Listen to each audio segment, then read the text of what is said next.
Je vous souhaite la bienvenue sur la chaîne YouTube Zen dans mes pattes. Aujourd'hui, nous allons aborder un sujet, pourquoi il est important de présenter à votre chiot, à votre jeune chien, d'autres chiens, d'autres jeux avec ses congénères.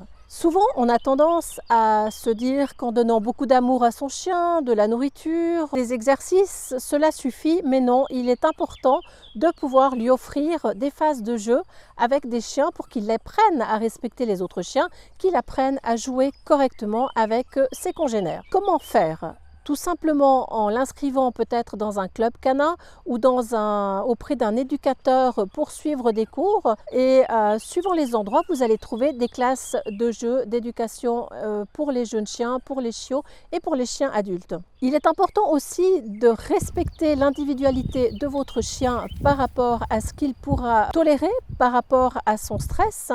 Et je vous propose maintenant de voir différentes séquences de jeu avec Vanda et ses congénères. Vous le voyez ici, ma petite Vanda a une tendance à être sur la réserve, à être un peu timide dans le jeu. Mais très vite, au fil de ces séquences, vous allez voir aussi l'assurance que va prendre Vanda.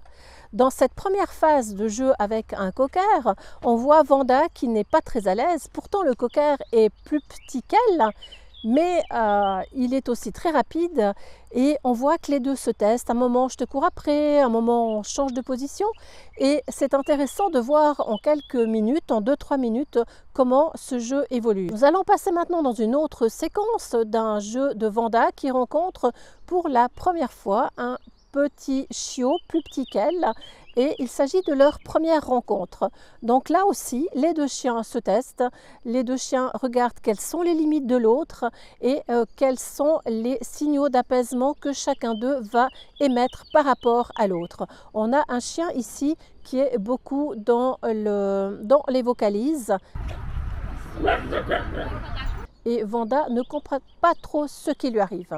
Comme je vous le disais plus tôt dans cette vidéo, Vanda est par nature un peu timide vis-à-vis des chiens, ce qui s'explique parce que dans la phase de socialisation très importante des 12 à 16 semaines, je n'ai hélas pas pu lui proposer des jeux comme j'aurais souhaité le faire, étant donné qu'elle a été malade et sous antibiotiques 2 fois 10 jours. Donc elle a pris un peu de retard par sa socialisation et on le voit très clairement ici, puisqu'elle est souvent sur la réserve par rapport à ce jeu avec ses congénères.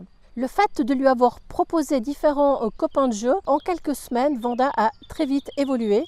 Et dans la dernière phase de jeu, je vous laisse juger par vous-même, comme Vanda a pris de l'assurance au point qu'il a fallu interrompre la séquence de jeu un petit peu plus tôt, étant donné que Vanda a pris tellement d'assurance qu'elle est presque devenue un peu trop oppressante par rapport à sa petite copine de jeu.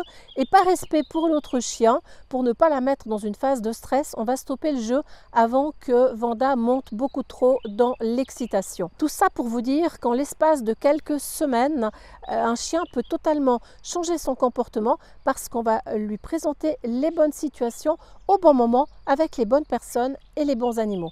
Donc je vous encourage vraiment à suivre des cours d'éducation canine avec des moniteurs certifiés de façon à ce que vous puissiez offrir le meilleur à votre chien et de travailler aujourd'hui pour avoir demain un chien zen dans ses pattes et quelle que soit la situation. Et pour conclure, dites-moi peut-être dans les commentaires qu'est-ce que vous avez appris de ces séquences jeux ou quel thème peut-être aimeriez-vous que l'on aborde dans une prochaine vidéo avec Vanda. Je vous dis à très vite et bien du plaisir avec votre chien. Bye bye!